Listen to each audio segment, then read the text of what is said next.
Assalamualaikum warahmatullahi wabarakatuh. Halo, para penjelajah kisah dan misteri. Siapkah Anda menyelami sebuah narasi yang akan mengguncang pemahaman Anda tentang takdir, kebijaksanaan kuno, dan kekuatan yang tersembunyi di balik tirai waktu? Dalam kisah ini, kita akan menyingkap rahasia seorang wanita yang hidupnya terjalin erat dengan warisan Sunan Kalijaga. Dari ramalan politik yang penuh teka-teki hingga ramuan penyembuh yang melampaui batas nalar. Ini bukan sekadar cerita, melainkan perjalanan dramatis yang akan membawa Anda pada perbatasan antara dunia nyata dan alam gaib, di mana setiap isyarat memiliki makna, dan setiap pengalaman membentuk takdir. Bersiaplah untuk terhanyut dalam alur yang penuh intrik, penderitaan, dan keajaiban yang tak terduga. Jangan lewatkan setiap babak dari kisah luar biasa ini. Bantu subscribe, like, dan share channel ini agar lebih banyak lagi yang bisa merasakan keajaiban cerita ini. Wanita tua itu, yang selama ini dikenal sebagai penjaga tradisi dan ramuan kuno, menatap tajam ke kamera. Matanya yang cekung, dipenuhi dengan kebijaksanaan yang telah terkumpul selama berpuluh-puluh tahun, seolah menembus batas waktu. Ia duduk di atas tikar lusuh, dikelilingi oleh tumpukan buku-buku usang dan ramuan-ramuan yang diikat dalam kantong-kantong kain. Ucapannya, yang semula pelan dan berbisik, kini mulai meninggi, memecah keheningan di sekitarnya. Dengan suara serak, ia mengungkapkan bahwa sumber dari segala pengetahuannya bukanlah sembarang ilmu, melainkan warisan langsung dari Sunan Kalijaga, sebuah klaim yang mengguncang para pendengarnya. Ini bukan sekadar cerita dongeng, tapi sebuah deklarasi yang menempatkannya sebagai juru kunci rahasia-rahasia agung. Tentu saja, klaim ini memicu keraguan.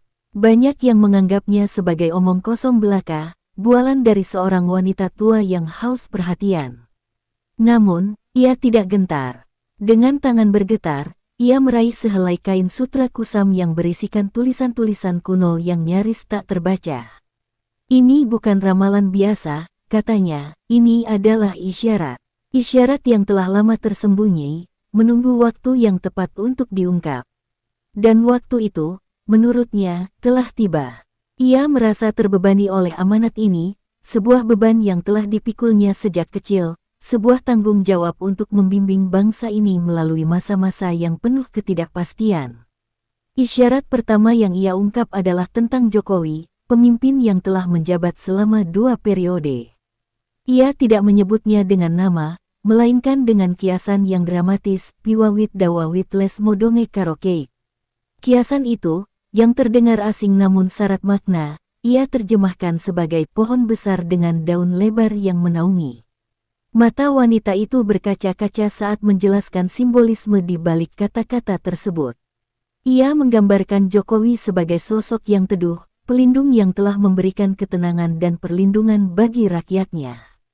Namun, ia juga mengisyaratkan bahwa bahkan pohon terkuat sekalipun akan memiliki keterbatasan dalam menaungi semua orang. Kemudian, dengan jeda yang dramatis, ia beralih ke sosok berikutnya, Prabowo. Nada suaranya berubah, menjadi lebih berat dan penuh ketegangan. Ia menafsirkan isyarat kuno untuk Prabowo sebagai wak singa mulet gedang, yang diartikan sebagai singa yang melilit pisang.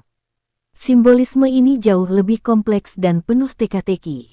Singa melambangkan kekuatan dan kekuasaan yang tak terbantahkan, sementara lilitan pisang bisa diartikan sebagai sesuatu yang menjerat atau membelenggu. Isyarat ini menimbulkan pertanyaan besar, apakah kekuatan besar itu akan terbelenggu oleh sesuatu yang rapuh? Atau apakah ada makna tersembunyi yang lebih dalam dan mengerikan di baliknya? Ketegangan mencapai puncaknya saat ia meramalkan pelantikan Prabowo. Ia menyebutkan hari yang spesifik, Minggu Kliwon, sebuah hari yang memiliki makna spiritual mendalam dalam tradisi Jawa. Hari ini, menurutnya, bukanlah kebetulan. Ini adalah takdir. Ia meramalkan bahwa kepemimpinan, wak singa mulet gedang, tidak akan mudah. Ia akan menghadapi badai dan tantangan yang tak terduga, seolah takdir telah menuliskan sebuah skenario yang penuh cobaan. Ramalan ini seolah menjadi peringatan, sebuah isyarat bahwa masa depan akan dipenuhi dengan pergolakan. Namun, di tengah semua isyarat dan ramalan yang mengerikan itu, ada satu hal yang ia sampaikan dengan nada penuh misteri. Ia menyinggung tentang Ratu Adil, pemimpin lain yang belum terungkap isyaratnya. Sosok ini, katanya, akan muncul di tengah kekacauan, membawa keadilan dan keseimbangan. Isyarat ini menjadi secercah harapan di tengah kegelapan, sebuah janji bahwa di balik semua tantangan, akan ada sosok penyelamat yang bangkit. Identitasnya masih tersembunyi, menunggu waktu yang tepat untuk diungkap. Pada akhirnya, video ini bukan hanya sekadar ramalan politik. Ini adalah sebuah pertunjukan dramatis tentang keyakinan, takdir, dan kekuatan tradisi. Wanita tua itu, dengan segala keterbatasannya, telah menjadi jembatan antara masa lalu dan masa depan. Ia telah menyampaikan sebuah pesan yang penuh teka-teki, sebuah isyarat yang menuntut interpretasi dan pemahaman yang mendalam. Pertanyaannya sekarang bukan lagi apakah isyarat ini benar, melainkan bagaimana kita, sebagai bangsa, akan menafsirkan dan menyikapinya di masa depan yang penuh ketidakpastian. Di tengah gema isyarat tentang singa yang melilit pisang, wanita tua itu menundukkan kepalanya, seolah tenggelam dalam pusaran misteri yang jauh lebih dalam. Kerutan di dahinya semakin kentara, mencerminkan beratnya beban yang ia pikul. Suaranya, yang semula penuh ketegasan, kini kembali melirih menjadi bisikan, seolah takut mengganggu entitas yang ia sebut. Ada isyarat lain, katanya, yang jauh lebih samar, jauh lebih sulit untuk dipahami. Kata-katanya menggantung di udara, menciptakan atmosfer tegang yang mencekam. Ia menghela napas panjang, seolah mengumpulkan kekuatan untuk mengungkapkan rahasia yang tak terperi. Di tengah kekacauan, akan muncul Ratu Adil, ucapnya, matanya menerawang jauh, seolah melihat sebuah bayangan yang belum terwujud. Sosok ini, ia jelaskan, bukan sekadar pemimpin biasa, melainkan figur yang akan membawa keseimbangan dan keadilan. Isyaratnya begitu samar, tersembunyi di balik kabut waktu dan tradisi, sehingga identitasnya belum bisa ia terjemahkan. Bagi sang wanita tua, Ratu Adil bukanlah nama atau gelar, melainkan sebuah manifestasi dari takdir. Ia adalah simbol harapan yang akan bangkit di saat keputusasaan melanda. Ia akan datang untuk memperbaiki kesalahan, memulihkan keharmonisan, dan menyatukan kembali apa yang telah terpecah. Namun, ia tidak dapat memastikan apakah figur ini akan muncul dalam wujud fisik atau sekadar energi spiritual yang membimbing. Ketidakpastian ini membuat ramalannya semakin dramatis dan penuh teka-teki. Lalu ia melanjutkan, bahwa kehadiran Ratu Adil ini tidak akan datang dengan mudah. Kehadirannya akan ditandai oleh guncangan besar yang akan menguji ketahanan bangsa. Ia akan muncul di tengah badai, saat singa yang melilit pisang berjuang melawan belenggunya. Pertarungan antara kekuatan dan keadilan ini akan menjadi titik balik yang menentukan nasib.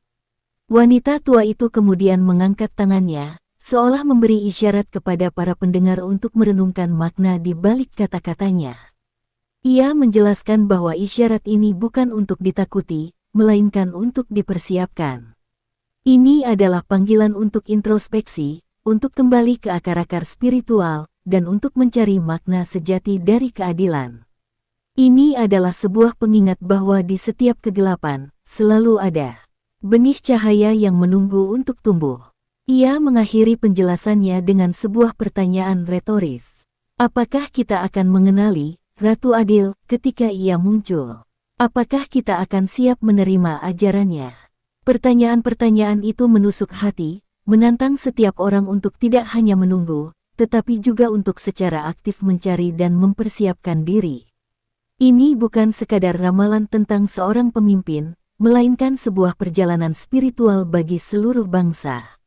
Sebagai penutup, ia kembali memandang kamera dengan tatapan penuh arti, seolah menunjuk langsung ke setiap individu yang menonton.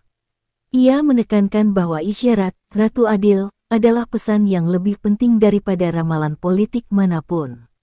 Ini adalah janji tentang kemungkinan untuk kembali utuh, untuk kembali adil, dan untuk kembali menemukan jati diri. Namun, jalan menuju ke sana penuh dengan tantangan dan misteri, dan hanya waktu yang akan mengungkap identitas dan peran sesungguhnya dari sang Ratu Adil ini. Wanita tua itu menatap kosong ke kejauhan, matanya yang cekung menyiratkan kepahitan dari ramalan yang akan ia sampaikan. Ia telah menguraikan isyarat tentang Ratu Adil, sebuah harapan yang jauh dan samar. Kini, ia harus kembali ke realitas yang lebih brutal, yaitu takdir yang menanti singa yang melilit pisang.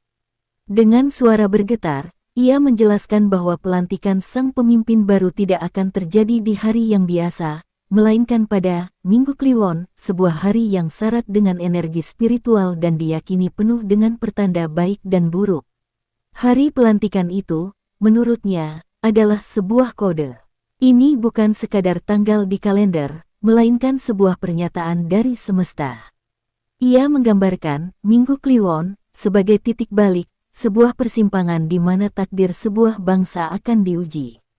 Keputusan yang diambil pada hari itu akan menentukan jalannya masa depan, membawa serta beban masa lalu dan harapan yang belum pasti.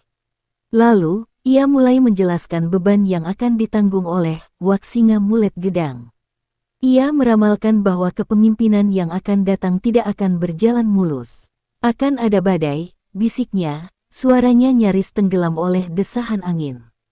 Ia melihat berbagai tantangan yang akan menguji kekuatan sang pemimpin. Belenggu pisang yang melilitnya akan menjadi simbol dari segala hambatan yang harus ia hadapi, rintangan dari dalam maupun dari luar, ujian dari rakyatnya sendiri, dan mungkin juga dari takdir itu sendiri.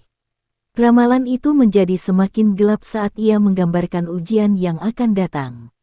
Ia berbicara tentang gejolak yang akan mengguncang stabilitas, tentang keraguan yang akan merasuki hati rakyat, dan tentang perselisihan yang akan mengancam persatuan. Sang singa akan dipaksa untuk berjuang tidak hanya melawan musuh yang terlihat, tetapi juga melawan bayangan dan bisikan yang tak kasat mata. Ini adalah takdir yang berat, sebuah ujian yang tidak akan pernah ia bayangkan. Namun, di tengah semua kepiluan itu, ada pesan tersembunyi.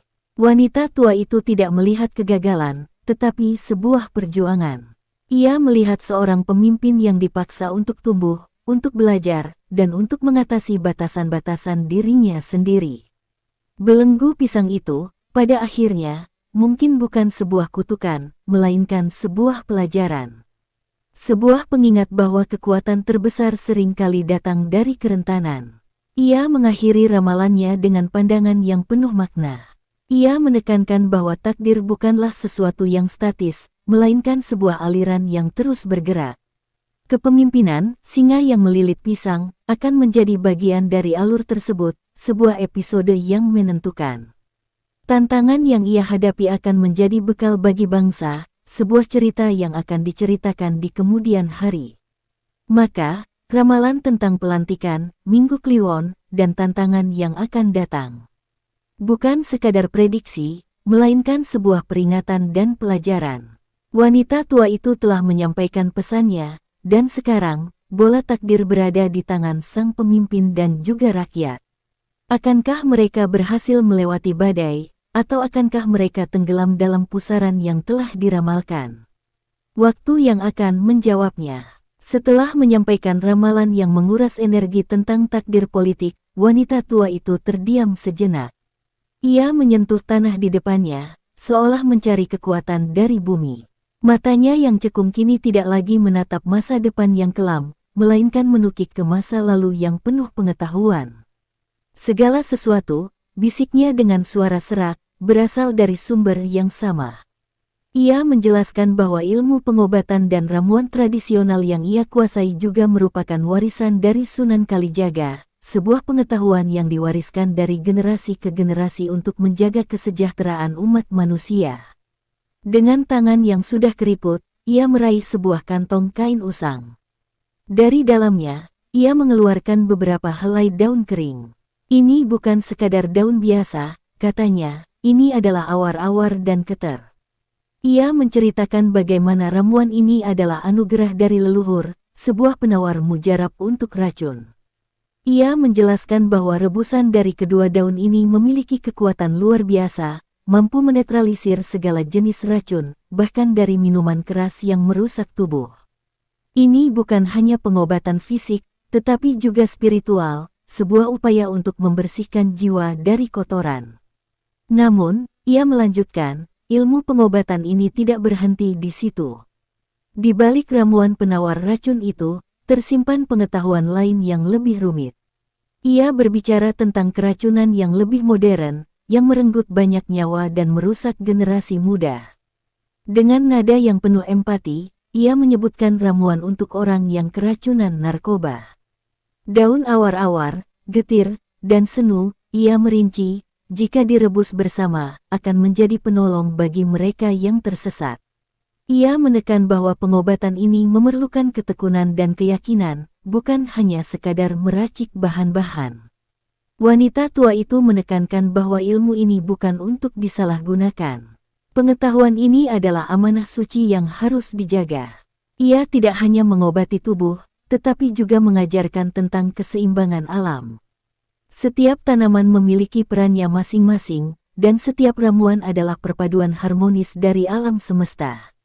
Pengobatan ini adalah sebuah pengingat bahwa manusia adalah bagian tak terpisahkan dari alam, dan keseimbangan antara keduanya harus dijaga.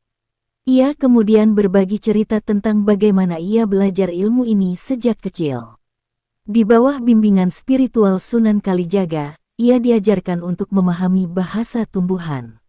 Ia belajar mengenali setiap daun, setiap akar, dan setiap bunga yang memiliki khasiat tertentu. Ilmu ini bukan hanya hafalan, melainkan sebuah percakapan mendalam dengan alam, sebuah hubungan yang intim dan penuh rasa hormat. Ia menghela napas panjang, seolah mengakhiri satu bab penting dalam hidupnya. Ramuan ini, katanya, sambil memegang daun kering itu, adalah bukti bahwa harapan selalu ada. Seberat apapun racun yang masuk ke dalam tubuh, selalu ada penawarnya di alam.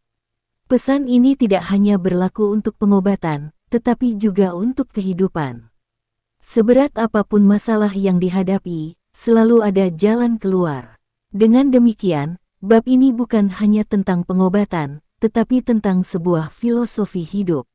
Wanita tua itu telah menunjukkan bahwa di balik ramalan politik yang dramatis, ada kebijaksanaan kuno yang mengajarkan tentang penyembuhan, keseimbangan, dan harapan. Pengetahuan ini adalah cerminan dari keyakinannya bahwa setiap luka memiliki obatnya, dan setiap masalah memiliki solusinya, asalkan kita mau kembali ke alam dan mendengarkan bisikan para leluhur. Setelah menguraikan rahasia dari alam, wajah wanita tua itu melunak, sorot matanya yang tajam kini digantikan oleh kilatan kenangan yang pedih. Ia menghela napas berat, seolah menanggung beban seluruh masa lalunya sendirian. Sebelum ada ramalan, bisiknya, sebelum ada ramuan, hanya ada saya. Seorang anak kecil yang ditinggalkan. Ia membuka lembaran paling kelam dalam hidupnya, cerita tentang seorang gadis berusia 3 tahun yang ditinggalkan oleh orang tuanya, sebatang kara, dan terpaksa dibesarkan oleh bibinya dalam kemiskinan yang mencekik. Kemiskinan itu, ia melanjutkan, bukanlah sekadar kekurangan harta. Itu adalah ujian yang brutal. Ada masa-masa di mana ia harus memakan apapun yang bisa ia temukan demi bertahan hidup. Dengan suara bergetar, ia menceritakan tentang memakan kalajengking, yuyu, dan biji-bijian yang bisa menyebabkan mabuk. Ini bukan kisah tentang keberanian, melainkan tentang keputusasaan yang ekstrim, sebuah perjuangan untuk mempertahankan nyawa dari ancaman kelaparan yang nyata. Setiap gigitan adalah pengingat akan pengabaian yang ia rasakan. Namun, di tengah semua kepedihan itu, ia tidak pernah benar-benar sendirian. Sebuah kehadiran gaib, yang ia yakini adalah Sunan Kalijaga, mulai mendampinginya sejak ia masih sangat kecil. Sosok ini, kata wanita itu, bukanlah bayangan yang menakutkan, melainkan seorang guru yang sabar. Ia mulai mengajarkan berbagai ilmu, mulai dari pengobatan hingga cara memahami isyarat-isyarat alam. Sunan Kalijaga menjadi satu-satunya keluarga, satu-satunya pelindung, dan satu-satunya sumber pengetahuan yang ia miliki. Setiap pelajaran, ia menceritakan, datang dalam bentuk mimpi atau bisikan di tengah malam. Ia diajarkan untuk merangkai daun, mengolah akar, dan meracik bunga-bungaan menjadi obat. Ilmu ini, yang ia terima sejak usia dini, tidak hanya memberinya keterampilan, tetapi juga sebuah tujuan hidup. Ia menyadari bahwa penderitaannya bukanlah kutukan, melainkan jalan untuk menerima amanah yang lebih besar. Wanita tua itu meneteskan air mata, mengenang masa-masa sulit itu. Ia kini memahami bahwa pengalaman pahitnya adalah fondasi yang membentuk dirinya. Kehidupan yang penuh kekurangan telah memberinya ketahanan dan empati yang mendalam.